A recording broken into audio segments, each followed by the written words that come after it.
اعزاز صاحب یہ بتائیے گا کہ جو کچھ وینزویلا میں ہوا، آپ کو اس کے کیا اثرات نظر آتے ہیں باقی دنیا میں، اور باقی خاص طور پر یوکرین، غزہ، ان ممالک کو دیکھیں، تائیوان کو دیکھیں تو آپ کے ذہن میں کیا صورتحال نظر آتی ہے؟ جی شکریہ ندیم ملک صاحب، بہت عرصے سے ہم سارے اس بات کا تذکرہ کر رہے تھے کہ دنیا کا جو عالمی نظام بنا تھا جنگ عظیم دوم کے بعد، وہ شکست و ریخت کا شکار ہے۔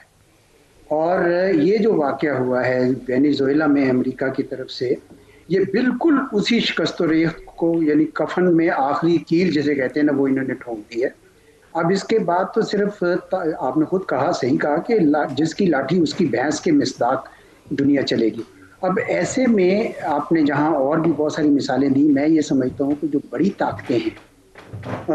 وہ ان کو طرح طرح کے خیالات آئیں گے، اور جو ان کو جو آبجیکٹیوز حاصل کرنے تھے وہ اس کی طرف چل پڑیں گے۔ آپ نے بالکل صحیح کہا کہ روس کے لیے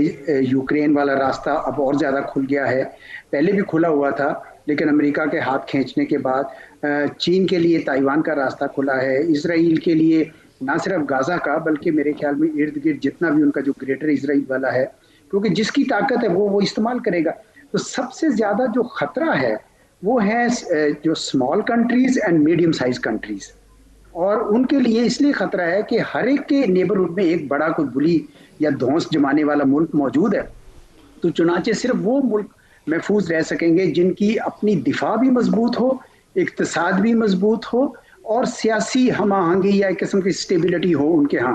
تو یہ بہت بڑا سبق ہے جو میرے خیال میں پاکستان کو بھی شاید سیکھنا ہوگا، کہ ہمارے ہاں الحمدللہ دفاع تو ہم نے ثابت بھی کیا ہے، لیکن میرا خیال میں اقتصادی معاملات میں اور سیاسی استحکام میں ابھی مزید ہمیں کام کرنے کی ضرورت ہے، اور ہنگامی بنیادوں پر کرنا ہوگا، کیونکہ دنیا جو ہے نا اب بالکل جسے کہتے ہیں نا طاقت کی زبان بول رہی ہے۔